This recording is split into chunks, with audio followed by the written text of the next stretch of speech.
Hi, this is Michael Uslan. You're listening to Batman on Film.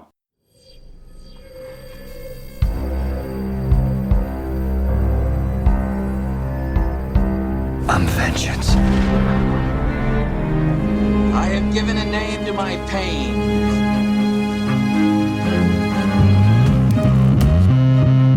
The Batman. Always waiting for some Batman to save you. It's simple. We kill the Bat of Gotham. I'm Batman.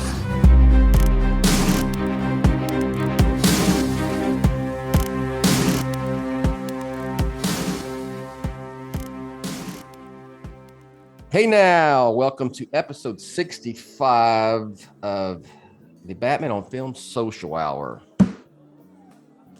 65.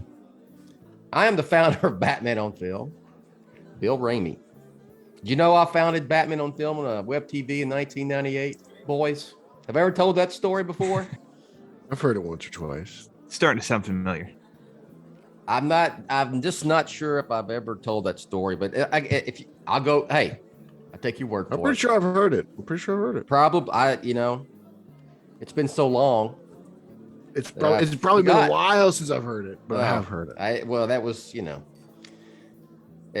it was either a web TV or stone tablets and a chisel, hammer and chisel on the side of a cave, one or the other. Okay. All right. Joining me today on this episode are two senior BOF contributors, Peter Vera, representing New Jersey in the Northeast, and the madman of the Midwest. Whoa. Hey now. A man who is a expert in fried pork loin sandwiches, or just pork loin in general. That would be Ryan Lauer. How are y'all doing? Good morning. Doing well. Good morning. Good morning. Hello. Doing well. The monster of the Midway, Ryan Lauer. Yeah. Yeah. Librarian of the Batman Book Club. So crazy. Yes. Bill, I have to say that it is our own Peter Vera's birthday today. Oh, So I want to bring as much attention to this because it also falls on the very special Star Wars Day. And no one deserves it more than Peter Vera. So happy birthday and happy Star Wars Day, Pete. Happy Star Wars Day to you too. That is, you talk about just fate, right? Yeah, right. May 4th. God, Star Wars sucks. I mean, what a great gift if Pete were to walk Right. somewhere and it just so happened to be like a mini get together and everybody's dressed up in Star Wars robes with lightsabers, and it's Pete's like, I'm just trying to celebrate my birthday, and Yeah. Like, why are you here? This is the total opposite of everything. Besides, something else will make me even sound old. Again, something else besides the fact that BOF. I used to podcast with tin cans and string. That's how, the good old days. Yeah. The first podcast. The first podcast. Yeah. Tin cans and string. Then I upgraded to the telegraph. Wow, this is a history lesson of communication. Yeah. But So somebody trolled Bill. He's now getting the witty banter. yeah. Yes. For all you folks who those two of you all who don't like the witty banter, just strap in. Just fast forward. There's that button. It's called fast forward. Get right past it, quick as you can. But something else will make me old, seem old, at least chronologically. But because of it being Pete's birthday on Star Wars Day, and Yeah. I know he's got his Obi-Wan Kenobi costume ready to roll today, later. But anyway, I saw the original Star Wars on the big screen in 1977 when I was 11. There you go. Well, Yeah. So take that, Whoa. most Star Wars fans today. Did you Did it- actually see it in original release? Did it blow your mind? Honest question. Sure. I mean, it was a big deal because I mean, Mhm. there really wasn't a sci-fi movie like that probably since like 2001: A Space Odyssey, you know? Mm-hmm. And I just remember thinking, oh, these special effects are really cool and stuff, Yeah. but you go back and look at it, they're like the original version that were released on home video, they're not all that great. But yeah, I mean, I enjoyed it. It didn't blow my mind. Because I mean, growing up in the '90s, we'd have a trip. Like it would happen on Sundays. We'd have a triple feature and watch that trilogy and stuff, and I'd find them fun. Yeah. I mean, kind of like The now, first three are all right. In watching them, it's I mean, like, I don't know, give me lightsaber fights and stuff like that, and I'm like, cool. That's kind of all I really want to see. I'm not looking to be moved to my emotion. I was 11 going on 12 when it came out. It came out that summer. I was still 11. And no, I had not hit the phase where I had to hide my fandom of stuff, right? Yet. Mhm. I was still like 11, 12. And I will say I didn't never became a quote unquote Star Wars guy or super fan, even though I saw all three opening weekend, as they came out, the next two. I never owned one single Star Wars toy in my life. Action figure, Millennium Falcon, vehicle. No, I'd never, I like when Star Wars movies come out because then people argue over things that aren't related. It's like, we're gonna take a break. Have you either one of you have ever owned Star Wars merchandise? I've gotten a toy or two for Christmas. Yeah. Okay. I can't. Yeah, there had to be some kind of like Yoda random thing. I still get Christmas ornaments and stuff. Like my brother would buy me one or whatever. The Lego Star Wars back in like on the Nintendo GameCube. That game was the shit. That was a lot of fun. Actually. So yeah. I played a Star Wars game, I think, on Nintendo 64. Rogue Squadron. Golly, I don't Shit, remember Or the name. the pod racing one I don't remember. on the 64. Oh, I don't. Was it that one? I just remember one part of it.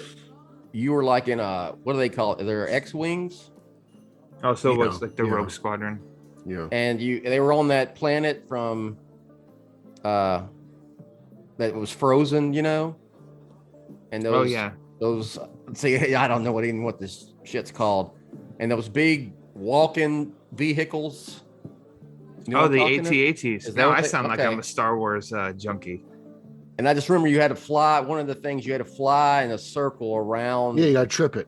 Yeah. Like in a movie. Yeah. Yeah.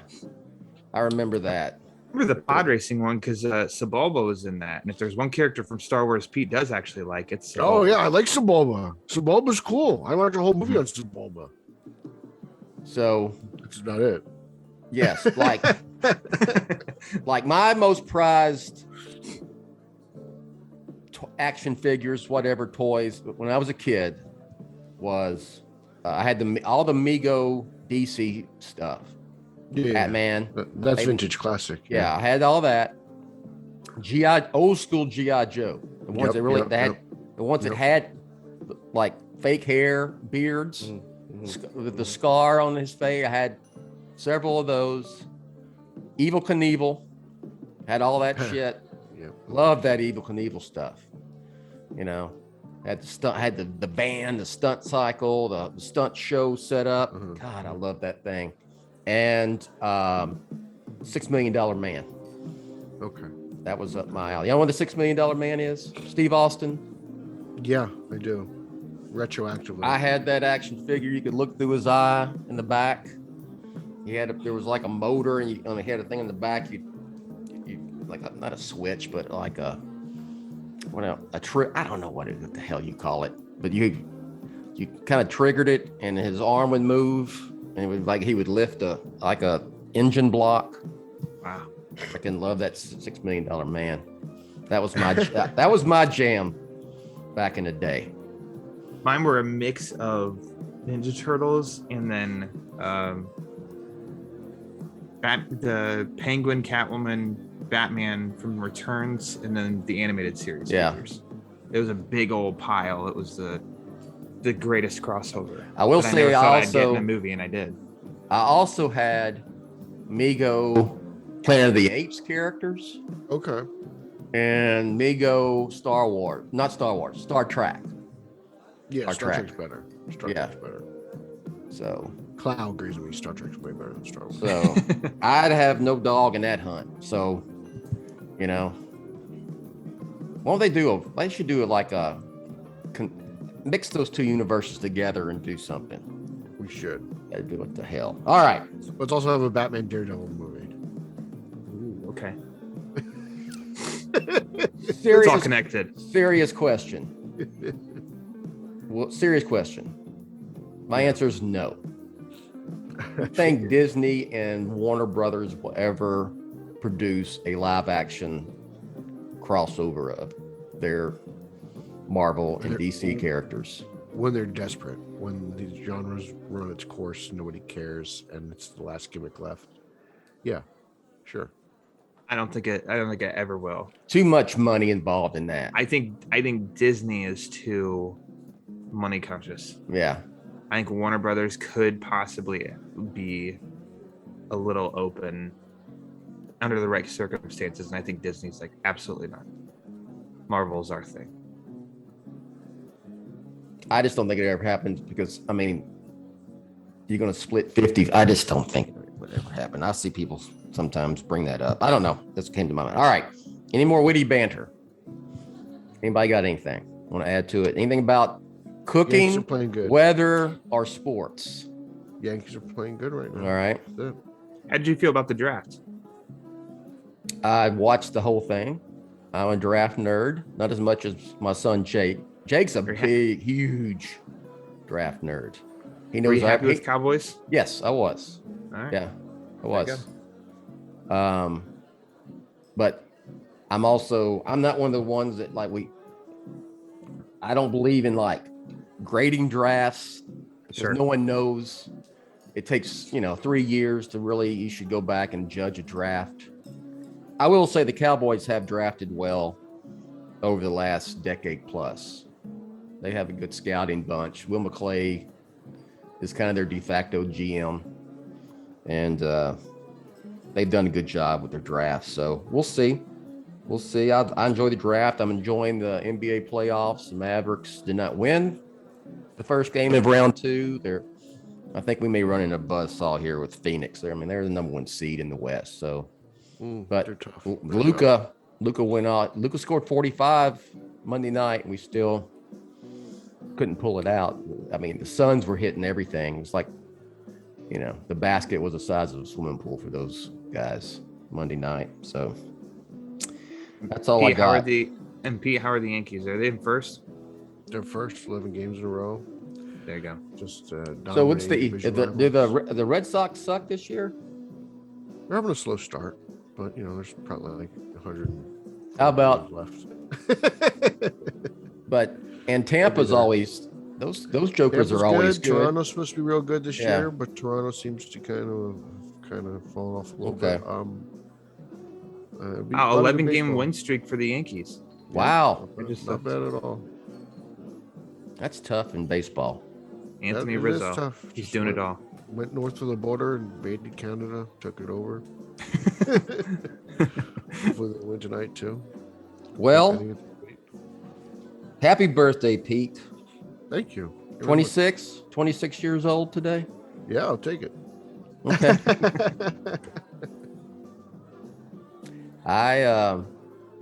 Y'all are a generation behind me. That's okay.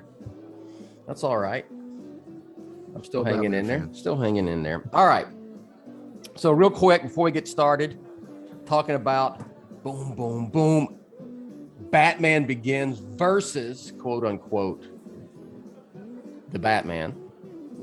Real quick, I got to do a short review of this book, which you can't see but I'm holding it up to the boys on the camera. It's called Why Do We Fall? Examining Christopher Nolan's The Dark Knight Trilogy by David Hernando.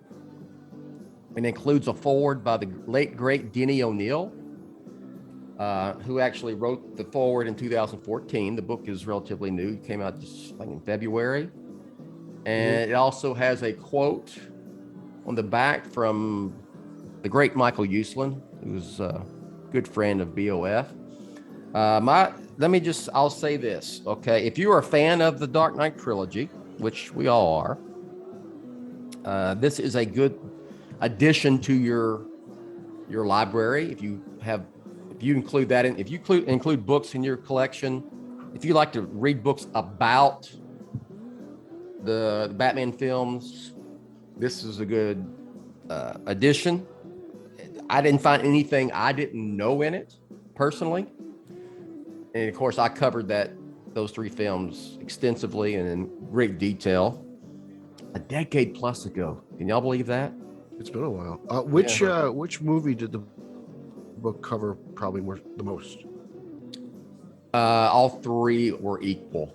Okay, good stuff. It's 5. There's 5 chapters. There's a chapter on just Batman and comics and the real brief history of Batman comics, brief history of Batman on film. There's a chapter on Begins. There's a chapter on Dark Knight. There's one on Rises, and then it finishes with the Dark Knight trilogy as a whole. Cool. And lots of quotes by Nolan and others involved. I had read all those before, because I covered that trilogy extensively. What's the price point? It is $20. Okay, $20. And you know what? To be honest, I buy this and I probably would remember everygive it's like, oh, I forgot this. Oh, this is great. So as you're reading it, there's some of that, jogging the memory. Absolutely. Yeah. I'll give it that. It's kind of I hate to. I'm not meaning to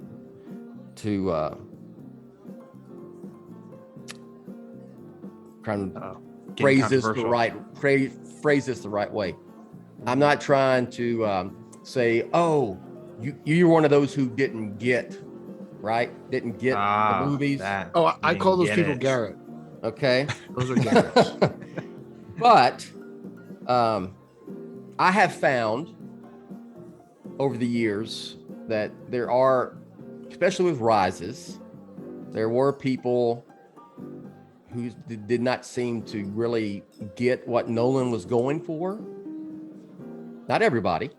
And there's a lot of, in this book, quotes of dialogue from the film and synopsis and discussion of plot point, and then bringing in quotes by the filmmakers, Nolan and so forth, of what they were going for. A lot, how much they connect, the connectivity, I guess, between the films, especially with Rises, because it circles back. So I recommend it if you're a fan. And I think Pete really nailed it, and I agree. And he hadn't read it, but he said, as you read, yes, I remember him saying that. I remember that. So yeah, give it it's $20. You probably get it a little cheaper. It's on Amazon. I'll put a link to it on the Batman on Film page with this podcast. And thanks to David Hernando for sending it to me. And appreciate that. And I recommend it.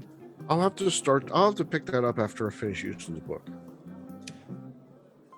Michael, this one, as I said, 137 pages, not counting. It's a quick read, huh? Yeah, not counting the the credits and all that other stuff, or the any of that. It's quick read. $20. Why not add it? If you're a collector and if you like the Dark Knight trilogy, add it. Okay. Sounds like all of us. So, yeah. Guilty. Yeah.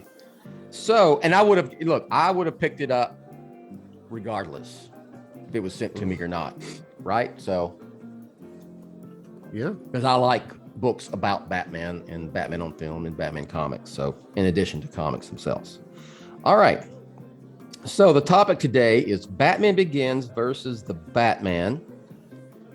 And I put versus in quotation marks on purpose because this is not one of those. You've seen these articles of late. I mean, how many websites, how many outlets have ranking the Batman movies now that the Batman's out?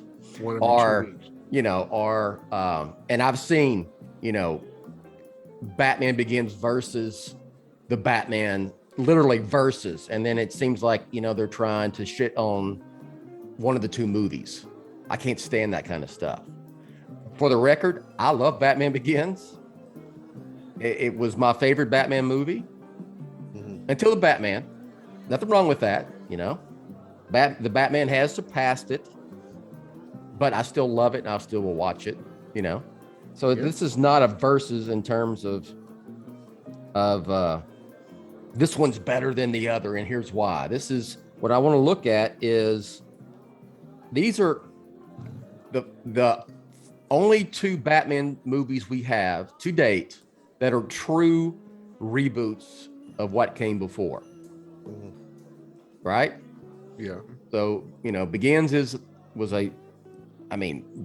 kind of on new ground when it came out, right? Because we hadn't had Begins really is one of the first reboots overall. Yeah. Right? Like it influenced James Bond with, Casino Royale did a hard reboot with the Bond series after Batman Begins. And then later on, we've seen Spider-Man been rebooted twice. And Batman has been rebooted twice, even after the Dark Knight trilogy.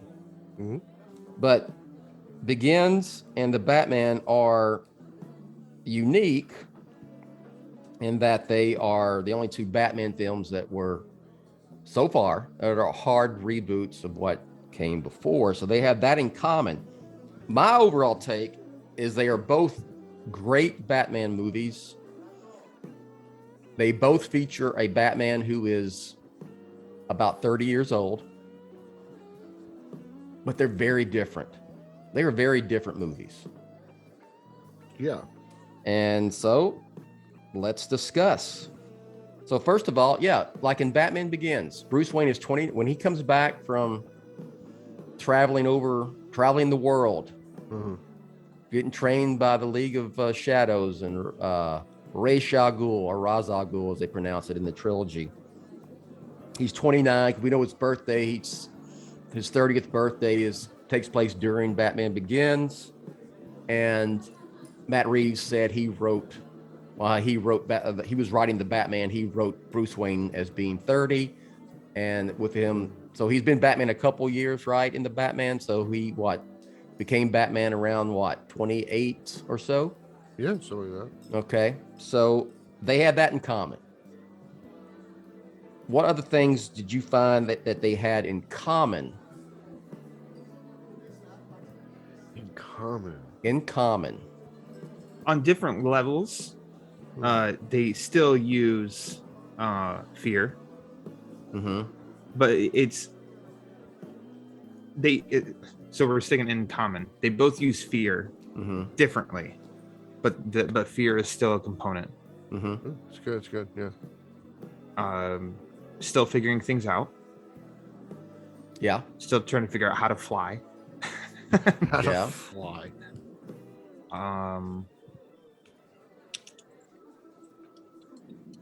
So yeah, I instantly go to how they're different. There's a lot more of that. Yeah, because I'm sitting there thinking, outside of them being like Batman movies and solo Batman movies, I don't think there's that in early days. Like, there's not that much. It is. They are, like I said, two great Batman films that feature a young Batman. They're both hard reboots, but they're very different. More different than they are alike. And you knew all the talk before, it's just going to be a reboot of Batman, a rehash. It's Nolan 2.0. It's just Batman Begins again, I think because there is a look of, so I'm thinking specifically when he's in the Batman, when he uses the wingsuit, the lighting of a city at night in Gotham almost has like a bronze kind of look.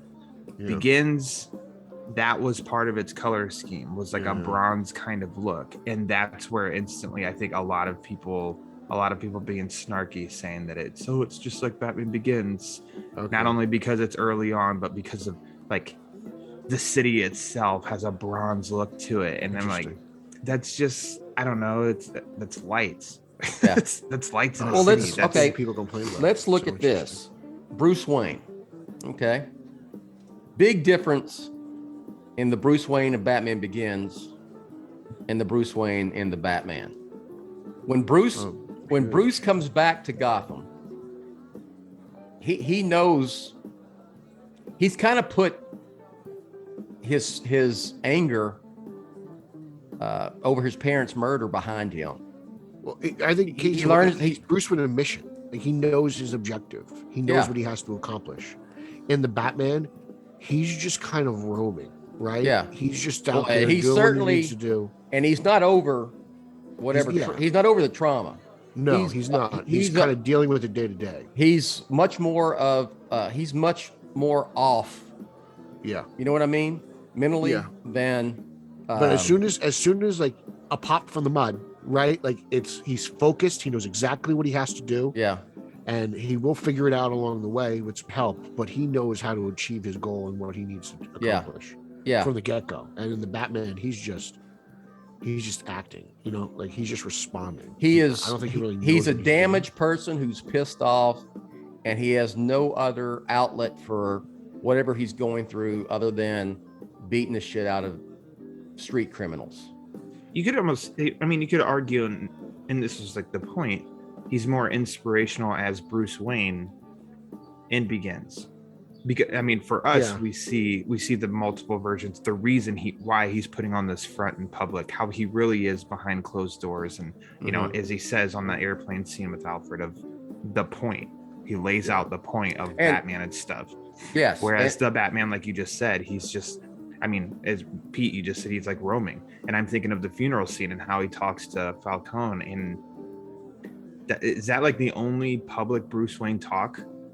Is the funeral scene when he's talking to Falcone in front of like multiple people, and he does not sound that much different than he does as Batman. No, it's one thing, because in the Batman, there is just the Batman. That's what Bruce Wayne is, and that the Batman is that there's no difference. And Batman Begins, Bruce returns. He's got his shit together for the most part. You know, except for he's going to dress up like a bat and fight crime. But his mission is much grander than the one in the Batman originally. And it's also a finite endeavor. It's not something that he states that on the plane. Very beginning in Batman Begins, that however long it takes. And the mission wasn't never ending, because he thinks he's going to succeed. And there is Bruce Wayne that comes back and has kind of overcome his anger and whatever, damage there is from his parents being murdered in front of him. And there is a Bruce Wayne who's more of a, I don't want to say normal, but kind of got his shit together person. And we see him with Alfred. The real Bruce Wayne. And then I want to say, like, the Bruce in the trilogy is almost compared to this Bruce Wayne. Like, you almost get like the idea that he was almost coddled more. Like, he had a bit of a stronger support system, even though he did run away for like 10 years. Well, we're going to, whereas we'll get to that in a second, because that's going to bring up his relationship with Alfred, which is very different. Yeah, in these films. That goes to it. So, but there is a Bruce Wayne, where there really isn't a Bruce Wayne in the Batman. He creates the Batman character as a means to carry out his mission. I think he's creating both Gotham. Characters. And then so you have that, and then there's the public Bruce Wayne that comes to be, because Alfred says, "Hey, you better people are going to start putting two and two together, and what Bruce Wayne does with all his spare time and money. And so he creates this buffoon, asshole, douchebag Bruce Wayne, which is great. It's great. Whereas we haven't seen, we start to see it in the Batman beginning with the Alfred hospital scene, that Bruce is kind of starting to break his shell. Because remember, right? The lawyers have to come to him. Yeah. Right? Like Alfred makes that clear. Well, it's like he's it's like, why? I don't care about any of that. None of that, And he says, what I am doing is my family's legacy. That was it. So, Bruce, very different Bruce Waynes. And so let's talk about, and add to that if you don't, because this will go with it. The relationship with Alfred is completely different between the two films, right? Yeah, it seems like the Nolan version of Bruce did have people around him trying to help him, where it seems like the Reeves version didn't have that. Like Alfred states he couldn't be a father figure to him, right? I think a lot of that has to do with the fact that Bruce was so effed up that he wasn't allowing anyone to get close to him. The movie or the Batman has such like an isolated vision and scope in the sense of we're seeing basically everything through Bruce's perspective. He has a support system in Begins. I think we might find out in the next Batman movie that he's had a support system. He just maybe didn't know it. He had has people available to him that would want to help him out, but he was just so, he had a singular vision. He wanted to go it alone. Yeah. He's cut people off, which is totally different. But in the end too, he kind of has a little bit of a support system with Selina that he earned throughout this movie too. So I like that, which I didn't even really think about, of how like the support system itself, two very different approaches, just to that aspect between the two movies, and both work really, really well. Yeah. And they're both like true. I don't know, I feel like they both are very true. Neither approach to that shit on the history of Batman or anything. No. Very acceptable. Yeah Because we don't know where this Bruce Wayne is going. We know that his shell is starting to crack, starting to break. The shield's coming down during that hospital scene with Alfred, when he admits that he thought he had mastered basically caring about others, I think that's the last time we see Bruce Wayne in the movie too. And he's, he almost breaks down in that scene and says, I thought, I'm not afraid to die. I thought I'd mastered that, losing someone that I care about. And it's like he doesn't know what to do. So Alfred extends his hand to Bruce, and Bruce takes it. He's probably never done that since he was a kid.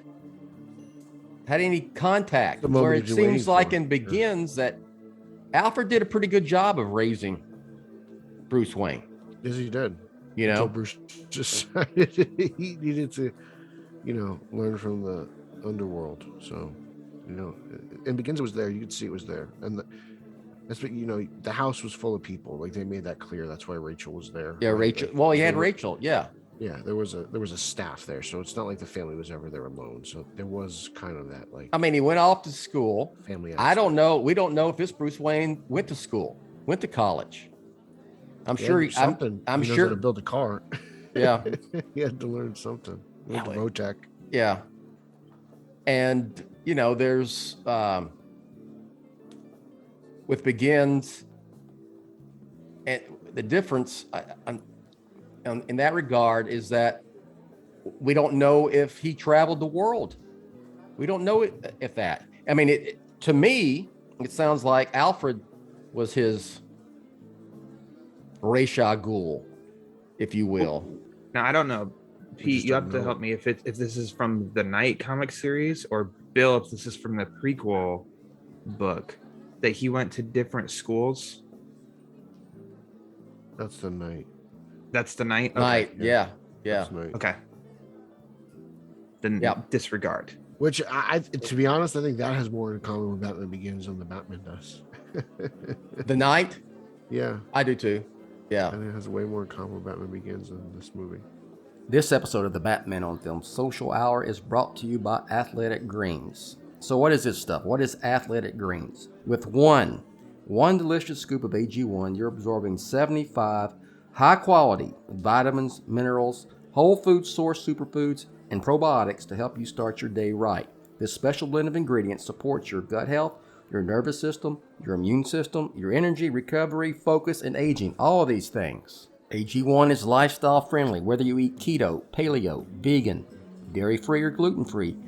AG1 contains less than 1 gram of sugar, no GMOs, no nasty chemicals or artificial anything, while still tasting good.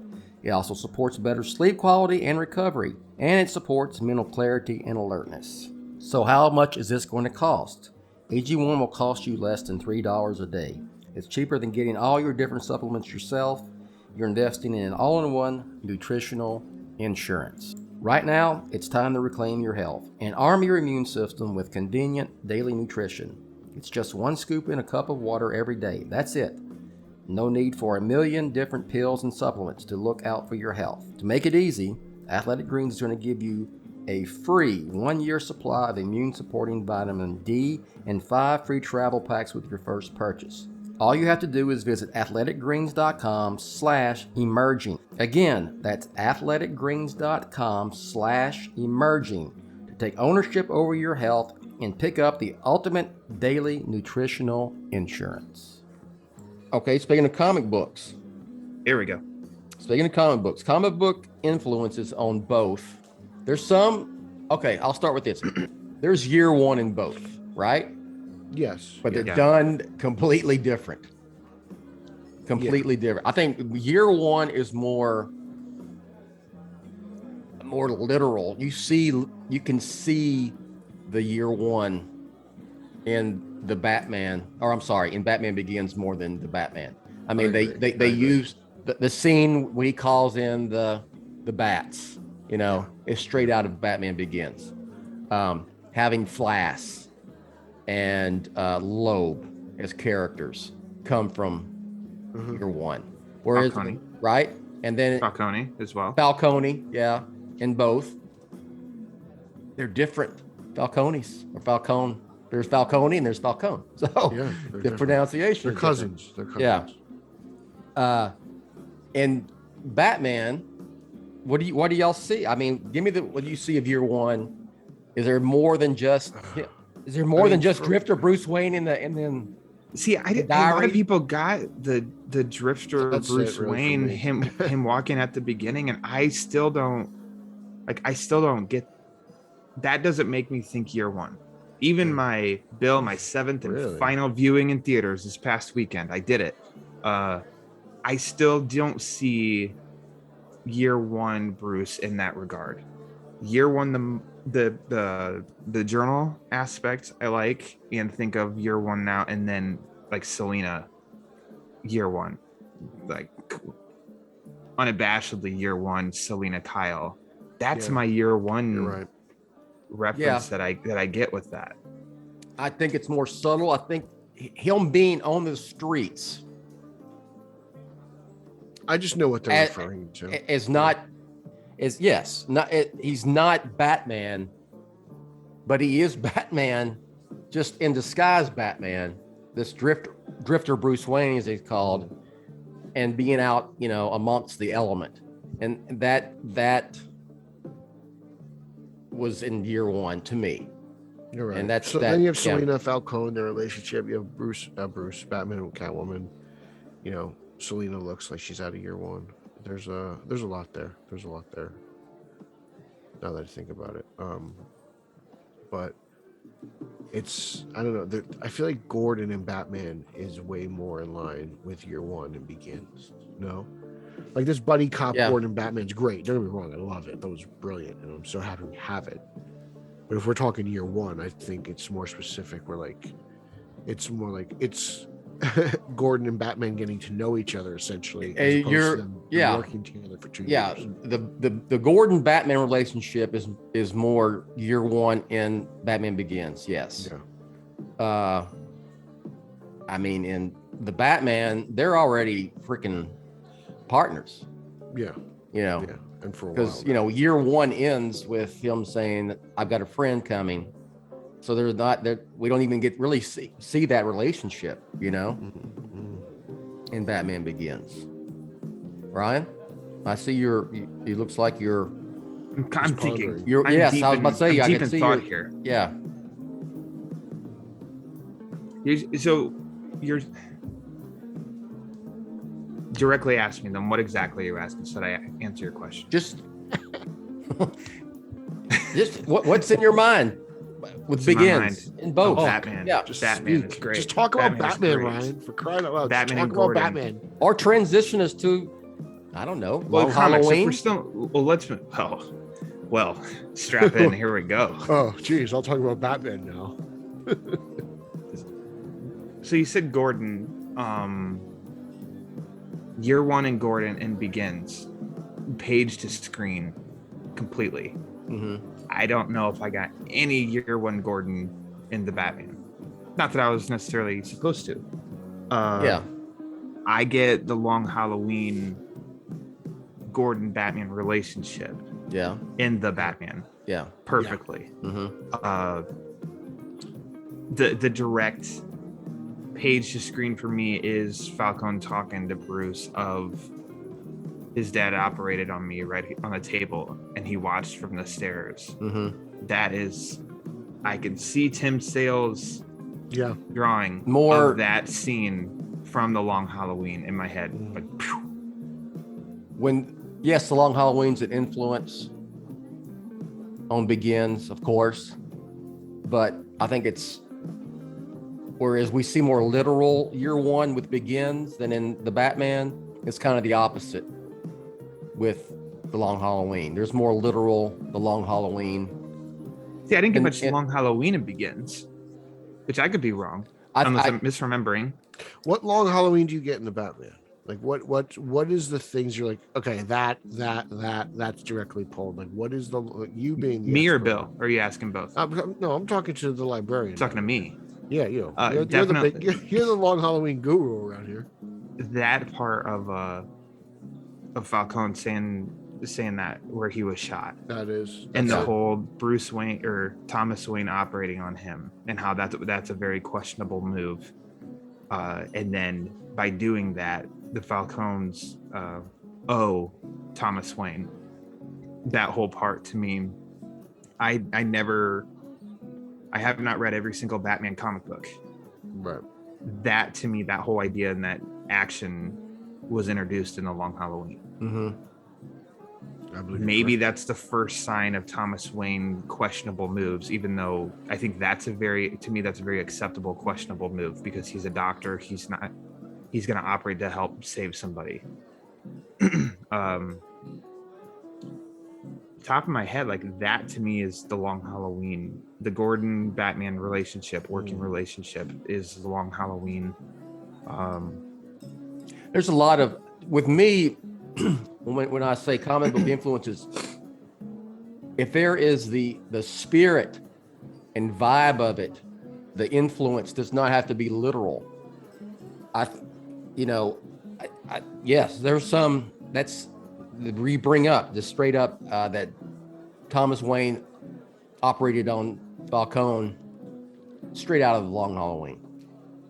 So yes, I mean, and there is, and with Begins, that noir vibe. There's not as much taken straight out of the comic book. Yeah, what I think this movie, the Batman takes so much inspiration from '66. It just puts it through a grunge lens. Like that's kind of how I think of the Batman.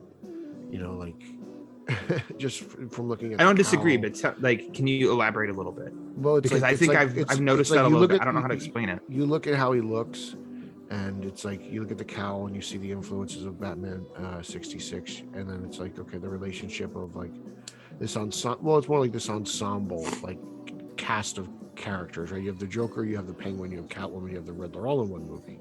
You know, even as brief as the Joker's in it, they're all there. Like that's a typical episode of 66. Like everyone's there. It's just a party in Gotham City, right?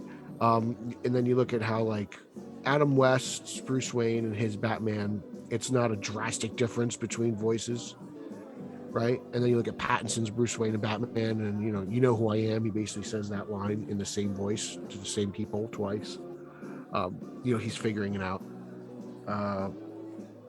It just like I look at it and it feels like, the only thing you can compare it to Begins is origin, reboot, hardcore reboot. There's so many other better things to compare the movie to than Begins. I think just people are just doing Begins, like not, because it's a lazy take, which is why you can write you can write these quick articles. Boom, there you go. It's kind of the point here is that to dispel the fact that the Batman is rehash of Batman Begins. Yeah, that's why I say like it's more like 66 with grunge. Like that's it. Like, you said Kurt Cobain influenced the movie. I don't disagree with you because Matt Reeves is like me. We're same vintage. You can tell that he grew up a fan. He became a Batman fan because of the 60s series. So in that regard, I was running down a wall for crying out loud. So I get that. Of course, when it comes to there's no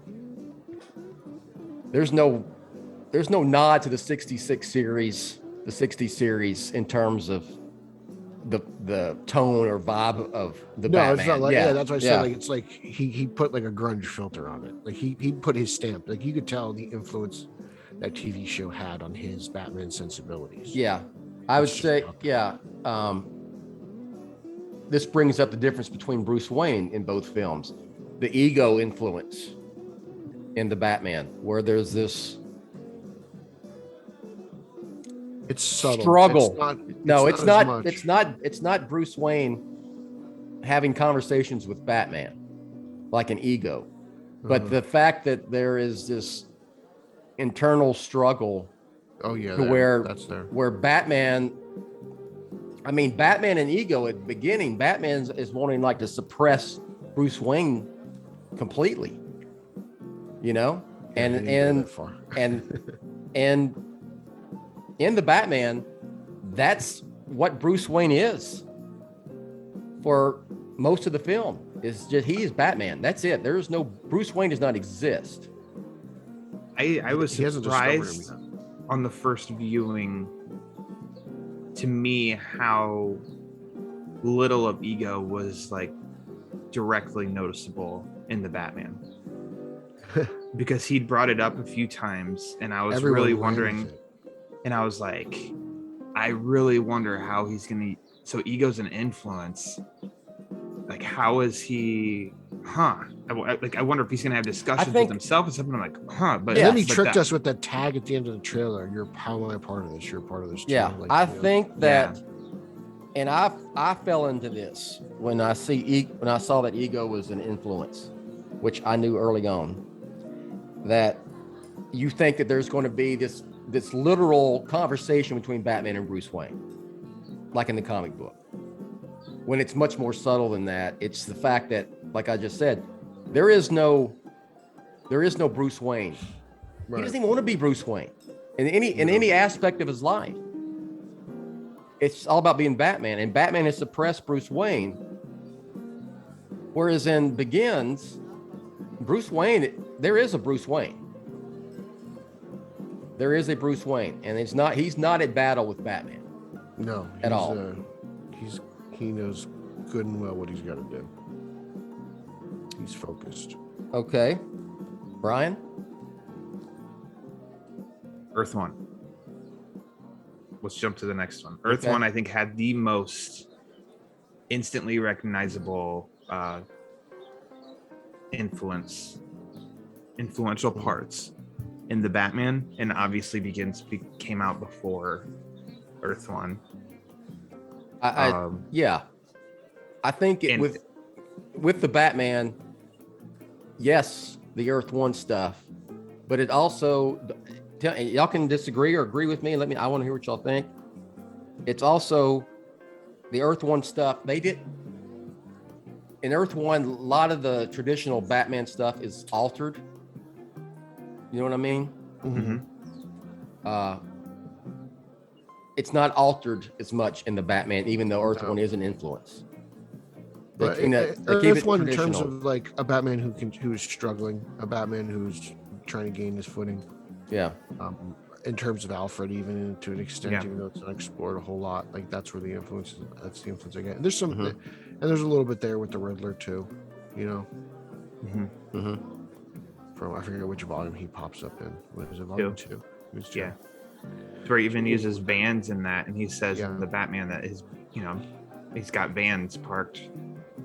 The suit, I think, almost a little like being homemade. It's the suit in the Batman looks better than the suit in Earth One, but his car seems like a very not the Schumachered, kind of Batmobile.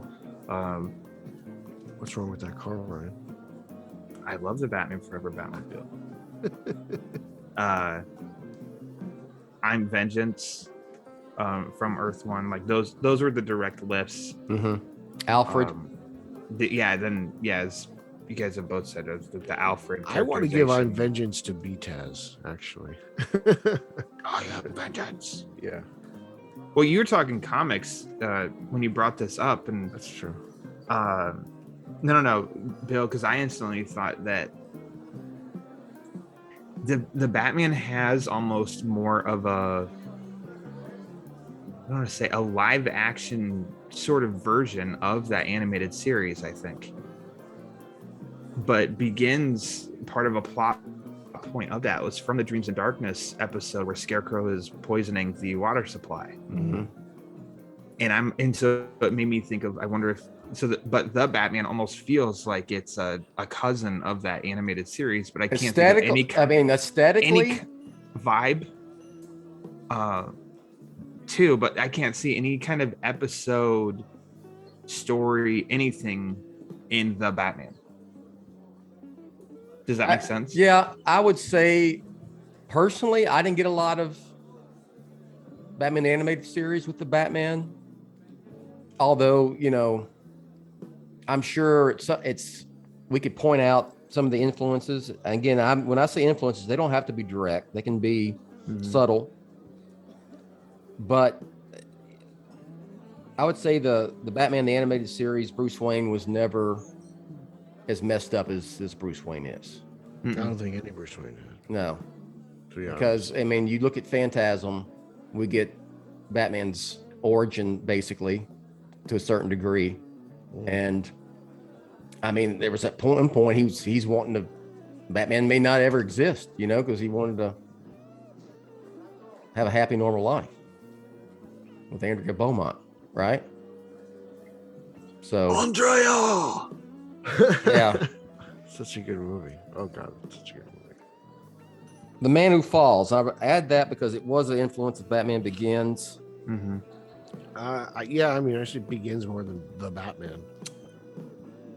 So my question is, did this Bruce Wayne, did he leave Gotham and travel the world? I have no idea. Exactly. I don't know. And Ryan, we can even bring in what we know about Bruce Wayne from the prequel novel to get to that question. I am of the opinion that this Bruce Wayne did not do that. That he stayed in Gotham. Alfred trained him.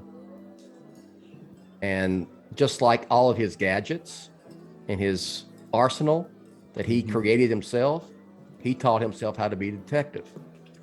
It's not the craziest thing I've heard. There was no Henri Descartes that he went to learn. I'm totally cool with detective. That too. Yeah. Definitely keeps it different from a previous iteration.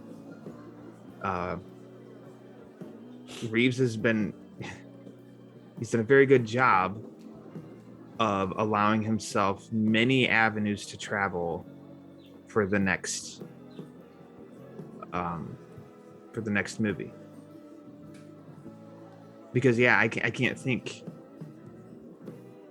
that prequel novel, because read it in February once, and I mean I think when it zooms forward he's home from school. I think, but I don't know if it said where school was. It's just he's home from school. So well, I mean, even the original Batman origin story told in the comics, Batman traveling the world is, in the grand scheme of Batman history, is new. Bruce Wayne traveling the world. This is something that's relatively new to the Batman mythos. And that first, it talks about him, Bruce essentially training himself. He's in the lab, learning how to lab it up and with chemicals and stuff. And he's holding up, the barbell, training his body. It's something, I remember that image. Yeah. He did all this on his own. Not very easy to do, by the way. No. So I'm just of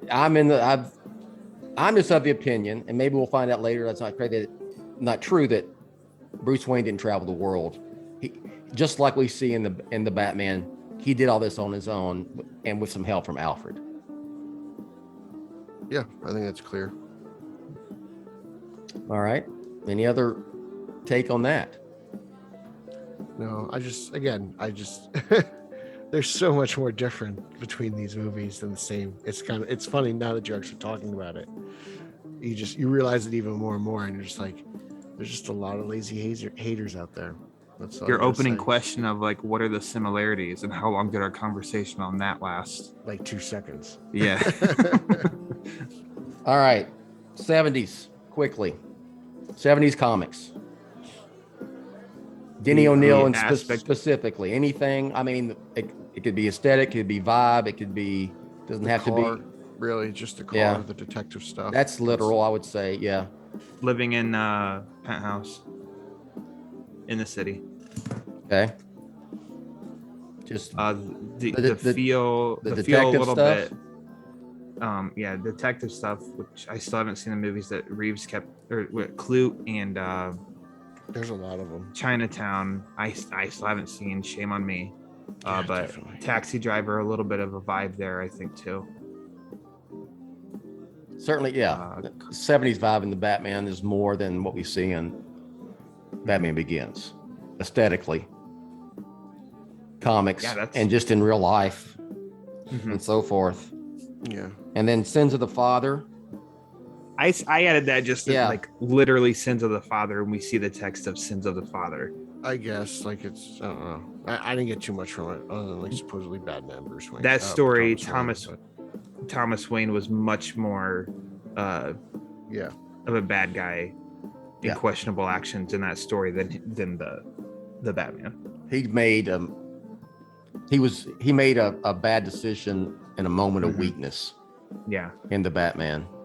But he was a good man, as Alfred tells Bruce. He was a good man. Yes, he was. Except for that was just one poor decision. That was it. All right. So that kind of is going to wrap this part up. So final thoughts between these two films, just Love in them. general. So happy I have them. There you go. Yeah. And we can say without a doubt that the Batman is not a rehash of Batman Begins. They are very different Batman movies, even though they feature a young Batman. I echo both statements of you two. Love them both. I think that they are drastically different, and both build on the history of the character and don't piss on it in any way whatsoever. Yeah, because you couldn't do there'd be no point in making the Batman if it was just going to be a rehash of what we've seen before. It's a very different Batman film. All right, so let's plug some stuff and move on out of here. Pete, you can go ahead and go first. I'm sorry, Ryan. Usually, I know. We gotta play cleanup here. Yeah. You can follow me on social media, Twitter, Instagram, Zack Snyder's favorite platform, Vero, at Pete Illustrated.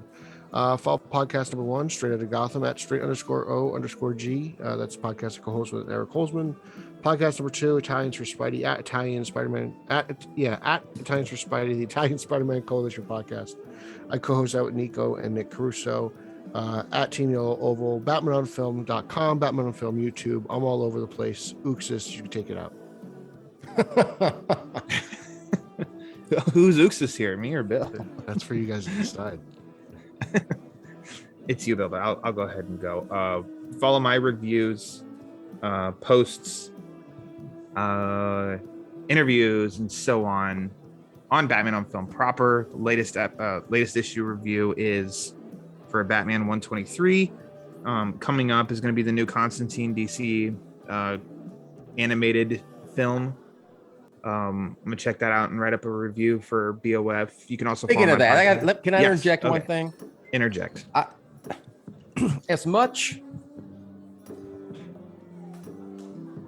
as DC on film and DC gets shit on, I gotta say that Warner Brothers, whatever umbrella this would be under, they do a hell of a job with their animated movies. Overall. They do. Yeah, they bust those things out, I think, 4 a year. And I'm not comparing to Marvel. I'm not trying to I don't do that. It just seems that I don't think Marvel does them. I don't think so. And that's what I was going to ask, because I don't, And if they do, then it says something that, like, we don't talk about them. Mm-hmm. One thing that I do wish that Warner Brothers would do, the animation, is do some original animation. In the sense of these movies kind of tie together. They aren't necessarily risky in like their animation. Like Batman Ninja was a risk when they did that. I don't know overall the results of that, a positive or a negative, but at least it was like really experimenting in the animation.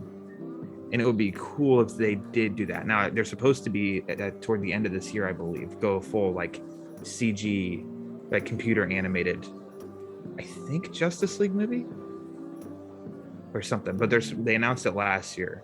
And I'm like, okay, that's cool. That's something different that they're really working toward. But otherwise, I mean, yeah, I think that they do a good job, and I'm looking forward to watching this Constantine one. And then, yes, you can follow my podcast, the Batman Book Club, on Twitter at the Batman BC. Last episode was with Peter here doing the Batman comics in April. The next episode is going to be the 80s story, The Many Deaths of the Batman, written by John Byrne, drawn by Jim Aparo. Pete's been on quite a few episodes. Bill's been on quite a few episodes. The one and only Lee Bermejo was on the 100th episode. That was just a couple episodes ago. Check it all out wherever you get podcasts. Or go to BOF, because Bill posts them on BOF. There you go. It's not as impressive as they're all Pete's on BOF. Blood, but and if you subscribe to it, you know when there's a new episode, because it'll come up in your feed. It's just there. It will. And then if it's not, I'll still post that a new episode is up. And then you'll post on BOF that a new episode is up. So yeah, you don't have to have a specific link, right? Check it out. That's right. You just because you're a fan. What else does DC Warner Brothers do good? I mean, let's talk some positivity here. I think they've been on a pretty good run with their live action stuff in terms of film, right? And TV and HBO Max. Peacemaker was huge, man, and that was like a big success. Was it the -- trending show worldwide? Which was funny because that was even I thought that was before, or I don't know outside of US, because HBO Max wasn't available to everybody yet when that was on. But there's I think it's called Binge, which isn't available in other countries, and that's basically HBO Max in other countries. But anyways, I mean, Peacemaker being huge, the Batman was huge. They're just, I think DC is always leaks getting out of movies or projects that are in the works, and then those projects don't end up working out, people think that that it being in trades and stuff was WB announcing all this stuff when that's not true. No. So then it does end up making people, and they love to join that train of shitting on WB of like, yeah, they don't have a plan. When it's like, to them, they're like, we never announced that this was happening. Sure, they do have moments of things that were announced or in the works and then canceled. Sure. I think the one time I think they did that. They had that whole special with Jeff Johns, right? Several years ago. Before Wonder Woman? I think so. And they announced all these solo San films Diego, and all kinds of stuff. At a Comic Con, they also did showed a bunch of I think it was around the same time of BVS before BVS came out. Gee. Well, why do you think a lot of that got changed? But But I just think people love, because it's cool for some reason to just be like, oh, classic DC or something like that when a project doesn't come out. But it's like, they never made a formal announcement that was coming. Mm-hmm. Marvel keeps a tighter lid on that stuff than DC does. And Marvel seems like such a, flowing machine, and DC isn't. DC and Marvel's, all their shit's connected. DC's isn't. That it's just, I don't know. As Pete said earlier, it's lazy takes. I think it's lazy takes. Because you look at, Aquaman. It came out following Justice League, which was a big, it was a big burp. And Aquaman, a character that's been a joke all these years, comes out and makes $1 billion. After that, Shazam, which didn't make, made like the third of the amount of money, but very positively received. Joker makes $1 billion, very positively received. Birds of Prey was reviewed really well, but just didn't make the kind of money. That's a film. That's a film you're not going to get from Marvel. Birds of Prey. These are kind of original. Joker and Birds of Prey are original kinds of movies. You ain't going to get the Batman from Marvel either, and that's fine. And then what else am I? Wonder Woman 84. I know you didn't care for. I don't understand the hate for that movie. I really have no idea why people hate that movie and like to dog on that. I love that movie. I thought it was great, but then the Batman does really good. Their track record is really good right now for live action movies. And then you go into the series. CW is what the CW is, but Superman and Lois has gotten a lot of, it's talked about a lot. Peacemaker, do we even need to say it? Suicide Squad. The Suicide Squad is tough too. Oh, I think it's one of the most brilliant things that they've done. It was reviewed really well. Yeah. But it's hard because it was in that tough point of pandemic era on financially what the perception is. But they greenlit Peacemaker and got that show up and running and released. And look how great that turned out. So you could almost say the Suicide Squad was a success. Yeah. And now it's like Amanda Waller's going to be doing a spin-off series. Yeah. So it's like, what do you guys want here? Then you got the Penguin, you got the Batman universe. They had Arkham. They right in front of the Batman, they played that coming in 2022 and then shifted that whole schedule. Sure, it doesn't look good, but it's for us, us nerds. We reacted to that quickly. People in the inner circle, and then in the end, it's like, I don't know. It's still getting Black Adam and Shazam too. Yeah, and it's like, hey, Aquaman and Flash are movies that need a ton of special effects work. Yeah, and they're pushing it back to make sure. Well, special effects houses are backlogged because of COVID and all this other stuff. I think DC's in a good spot. I do too, and I don't know how you can say that they aren't. Really, how good of a spot is the character Batman? He is. He's. And I know this is Batman on film, and you and I are huge Batman fans, but yes, but I like to try and approach. I've told some people, I am the harshest critic, and also the most forgiving when it comes to Batman. Explain that to me. I don't know. Yeah. I think hasn't reached the level of The Dark Knight, but like after a little bit after Batman Begins, where Batman was at, and people were just like, general audience people were, Batman Begins is a good movie. Think about this. Think about it this That's way. where I think he is right now. Think about it this way. The Batman is going to make almost $800 million worldwide. It was received well by general audience. It was reviewed well. And all of this is coming off of the fact it is a reboot, third reboot since the Burton Schumacher films started in 89. The Batman series started in 89, and coming off of a live action version of Batman that was not received well. And it still did that as well as it did, to where it's going to spawn a universe, and it's going to, its own universe, whether it be on big screen or on HBO Max. Comic books as well. We got the Riddler thing coming out in comics as part of the Batman universe. You got this new animated series coming, Batman the Caped Crusader. I just think it just speaks to the how strong Batman's IP is. You know, disagree or agree or thoughts?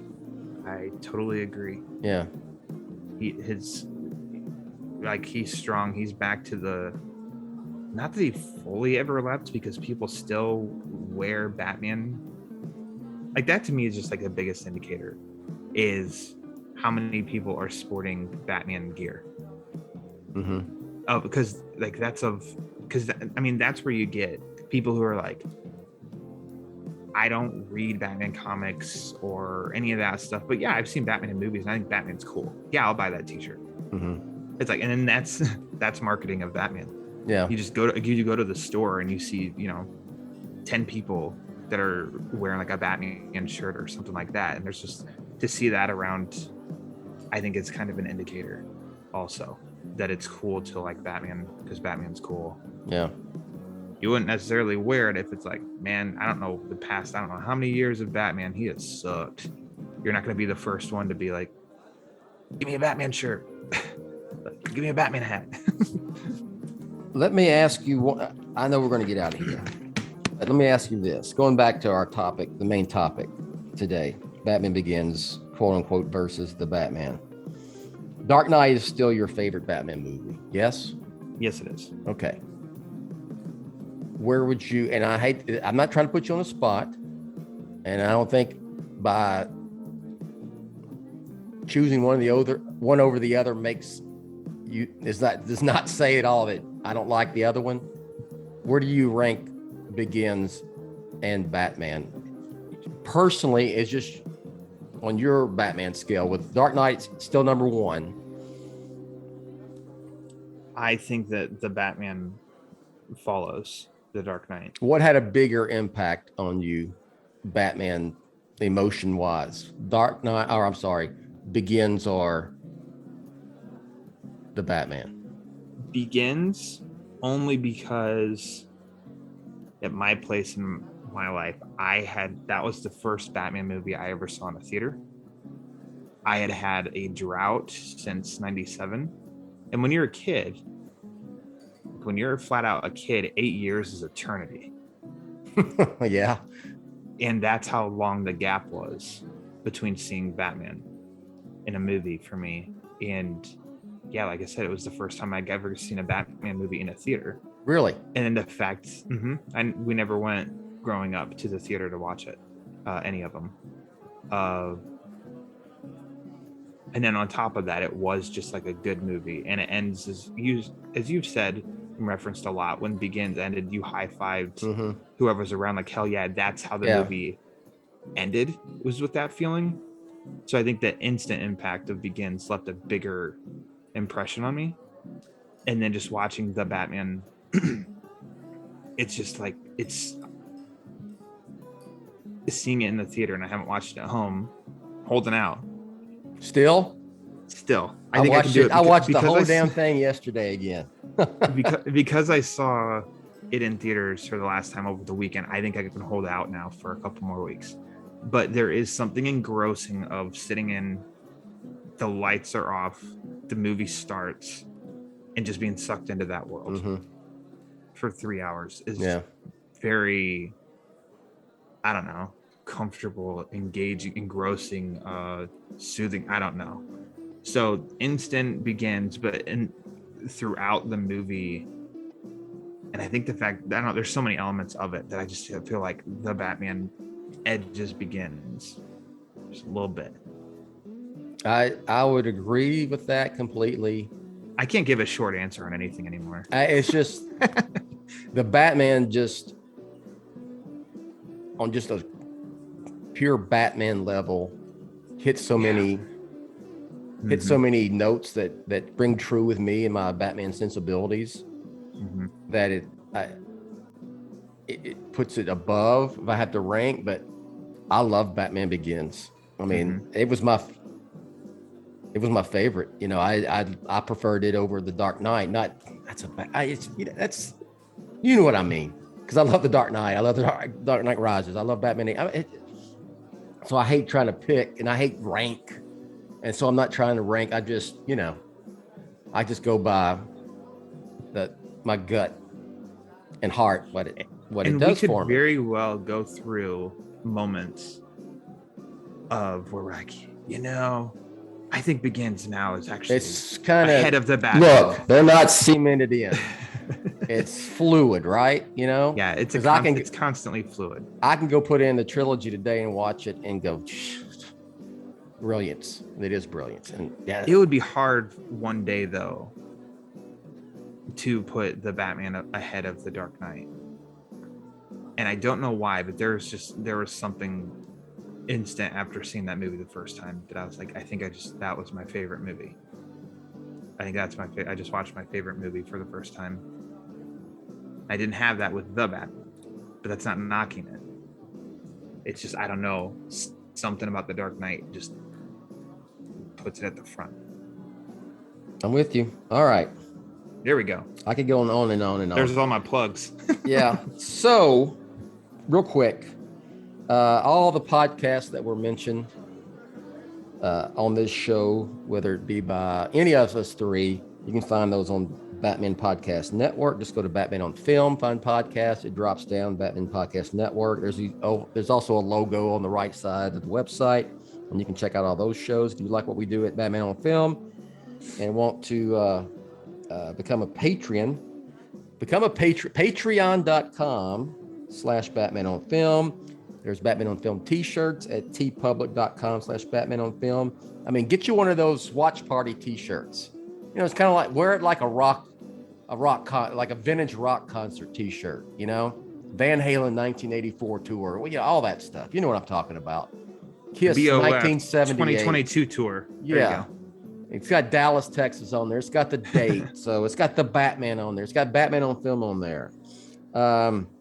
Social media at Batman on Film on Twitter. And then you can just for straight news feed at the Batman on Film, at Batman on Film on Instagram. And that's all I got.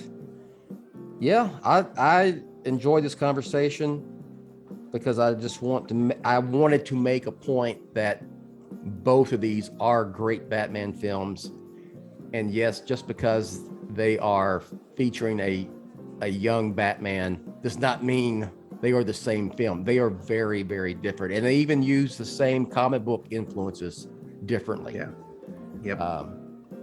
It would be good to watch them back to back. Just Mm-hmm.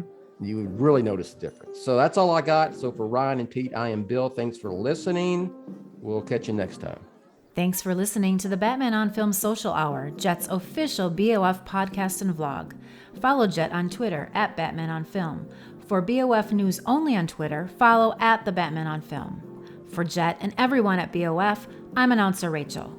Authoritative, definitive, the original Batman on Film.